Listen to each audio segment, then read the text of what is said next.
Welcome back to Catholic Lunch Break here on AM 1430. This is the weekly program where we catch up with all things Catholic in the greater Houston area. This is Wyatt Goolsby, KSHJ Executive Director. Imagine growing up going to church in Peru and getting confirmed by your local bishop, Robert Prevost. Now only find out 10 years later, that man has been elected Pope. Well, joining us is a young man originally from Peru, now living in Houston, to talk all about the reaction from back home. Renatto Barandiarán is a marketing development specialist at Catholic International University. That name may sound familiar because Catholic International University used to be known as Catholic Distance University. Renatto, thanks for being here. We really appreciate it. Oh, thank you for having me. It's really a good experience to be here, and share this story. Yes. That, at the end of the day, it's really fun, and I don't know, it's a great anecdote. It's my new fun fact I'm going to have. It is a fun fact that you were confirmed by Pope Leo XIV. And so I want to ask you all about the work that you're doing here in Houston at Catholic International University. But let's start with your background so people know a little bit about it. You're originally from Peru, born and raised, I guess, grew up going to Catholic church? Yeah, so from my dad's side, my mom's side, both sides Catholic. So I was born and raised Catholic. Went to Catholic school since I have memory, since I think I was 4 years old till I graduated high school.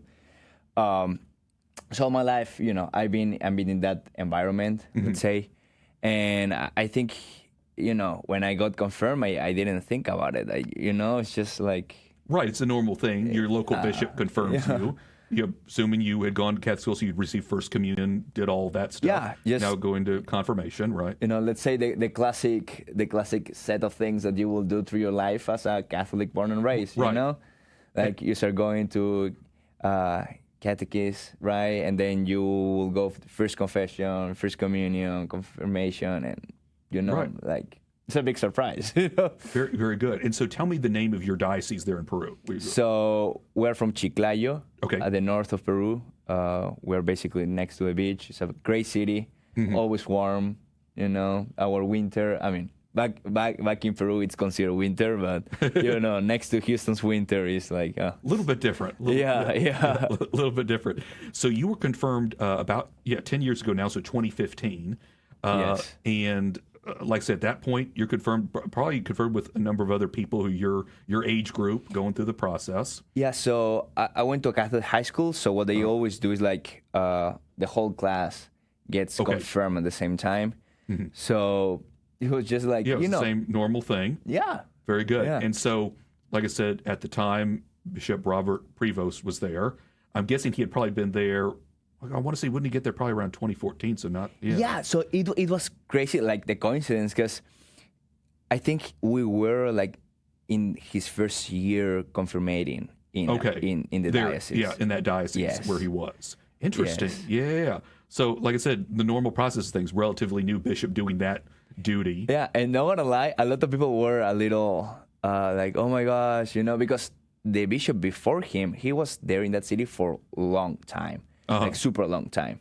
So you have an idea that bishop previously, Jesus Moline, that was before, who's now the actual pope. Right.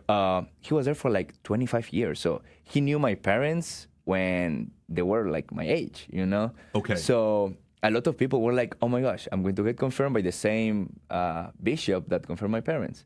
And then Robert was the new bishop 1 year before. So for me, at least, was like, oh my gosh, I guess. Yeah, you didn't realize at the time how significant that was going to be. Yeah, Okay, very good. I should point out for people who are watching via video on YouTube, we put a picture of you in the center here in 2015, getting confirmed by now Pope Leo the 14th.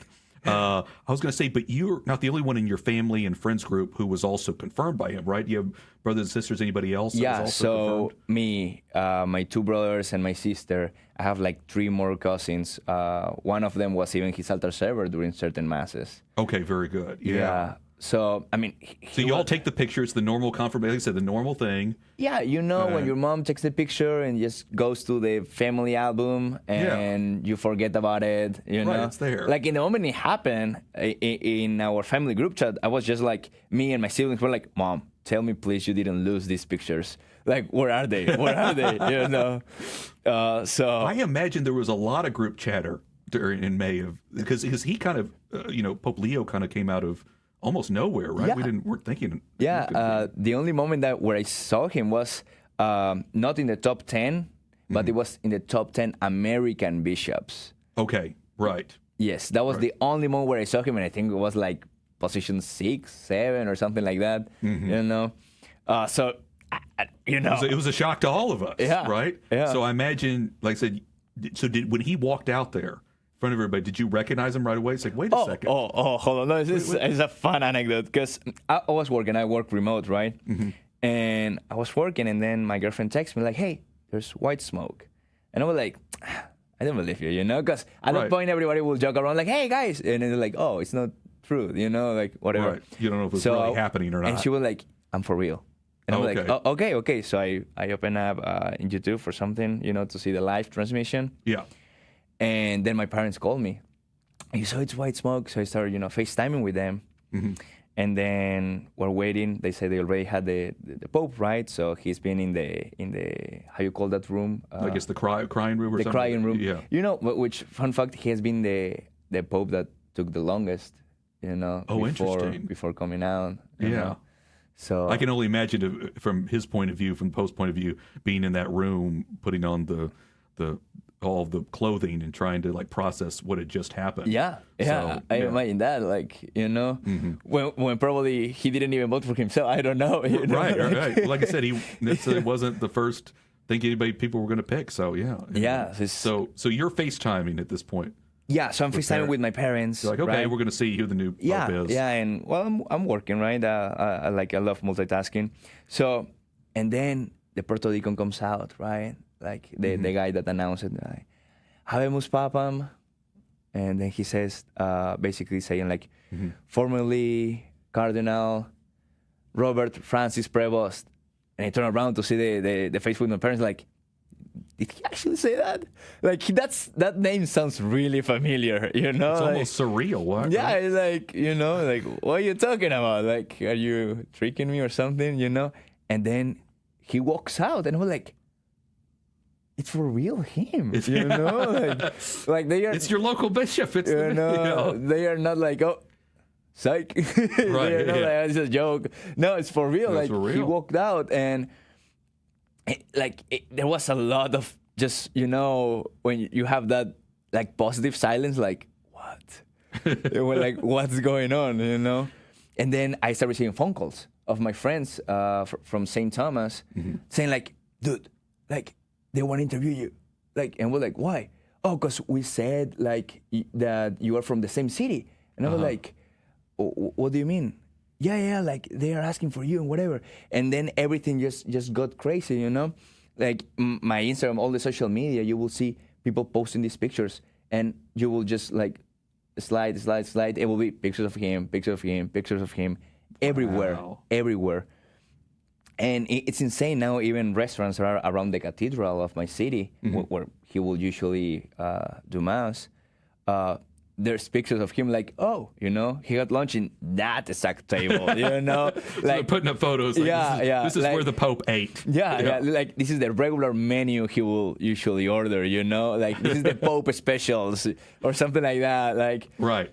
So even tourism is going higher. People will get confused. Chiclayo, because oh, that's good. I didn't think about that. Yeah, and in Peru now there's even a phrase that say from Chicago to Chiclayo. Oh, really? Oh, that's cool. Yeah. Yeah. So I think people are still just processing it. Because now we had even international media going to the city, and I mean the city. Let's be honest, is love my city, But when you compare it to big cities that are super developed, it's it's a little town. Let's be honest. Compared to Houston or Dallas, it's a small town. It's a small town. You will probably walk whole downtown in 20 minutes. So it's really small, but it's fantastic that basically he's spiritually speaking, coming from a small place. Right. Yeah. Where he actually had took the actions of share with the people. He will always walk around just like another regular person, always dressed as a priest, right? Yeah. but he will always be around. For example, when we have there's this phenomenon that usually happens in South America that is called El Niño. It's basically like super high, like raining, and got flooded and everything. And there's pictures of him going out to help, getting a bucket and also, taking the water out. Well, you raise a good point, Renatto, because we live in this day and age where so many people took pictures and video on their smartphones. And like I said, we have a picture, for example, of you getting confirmed because it was just 10 years ago. And then you have friends, family members, people that you know who also have pictures of their confirmation as well. You'd mentioned he'd been out there caring for the poor, the people who had been, like I said, involved in floods and stuff like that. There's so much out there of him.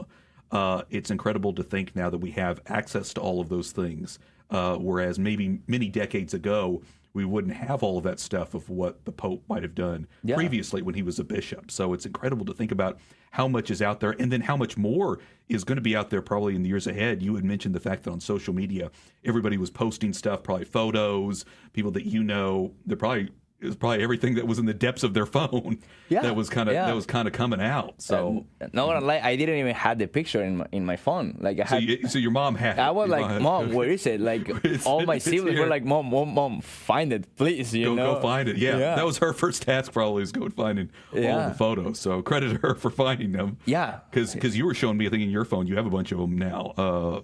So luckily, she and others have managed to find their photos. So that's pretty credible. I know you're still letting that process. A lot of people are still letting that process. That whole thing happened because, like I said, it was just May that Pope Leo was elected. It's like, imagine how impactful it could have been that he actually went, spoke in Italian, right? Right. And then, he's born and raised American, right? Right. But he lived more years in Peru. He was sent to Peru around the 80s. So he's been in Peru basically for like 30, 40 years, which is longer than what he lived here in America. Yeah. So then when he transitioned from Italian to Spanish, it was impactful, and he say like basically shout out to the Diocese of Chiclayo, Yeah, it's your home. Hometown. No, it's the fact that he also like mentioned it. He remembered it. Right. Like it was his, let's say, a key point of his life, of his trajectory. Right.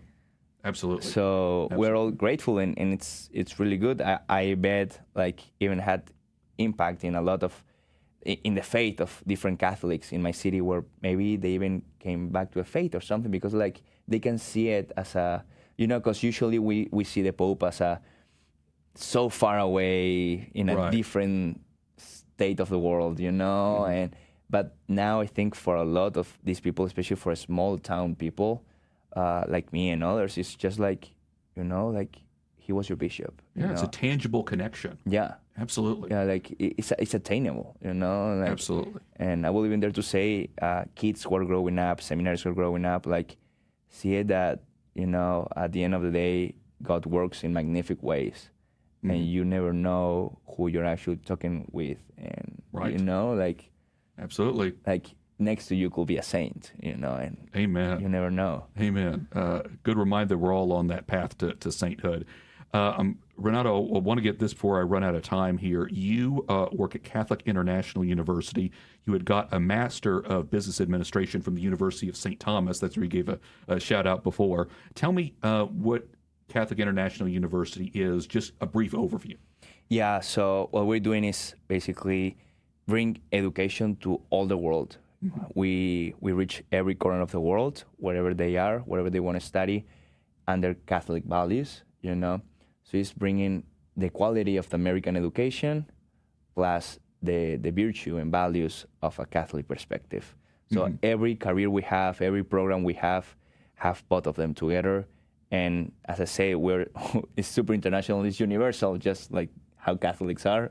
Sure. We have professors from South Korea all the way to Italy, students from Sri Lanka to Chile, everywhere. So you really find how big our church is and how hungry it is of keep getting educated and growing. Yeah. Yeah, and I could understand, one of the positives of you is that you speak both English and Spanish, so that helps a lot to be able to kind of communicate what the church is, or what the university is. Yes, and it's awesome because being remote, it actually helps that way, and we're the only 100% remote school in the Newman Guide list. Okay, very good. Yes. So for people who want to learn more, learn about the degrees, programs, what's the website? So just go to a website, Catholic International University, and just Google that, and you'll find it right away. Yeah, very good. Again, Catholic International University, appropriate name, because like I say, you draw people from all over the world, Yes. Different languages. So again, we urge people to check that out. Maybe it's somebody that you know maybe want to get in on a program like that. Well, we appreciate your time. Again, Renatto, we appreciate it. Again, Marketing Development Specialist, Catholic International University. Thanks for coming on. We really appreciate your telling a little bit about your story. Thank you for having me. It's really fun to share this, and I hope it helps other people to go back to church or anything. It's a great experience to be here. Thank you. Amen. Absolutely. We want to encourage people to get back to church, maybe if they haven't, or maybe encourage a friend or family member. Again, I want to thank everybody who helped to make this production possible today. My colleagues Tim Mott, Zach Allen, David Magianis. Again, my name is Wyatt Goolsby. Thank you again for your support of the Guadalupe Radio Network. Until next time, stay Catholic, Houston.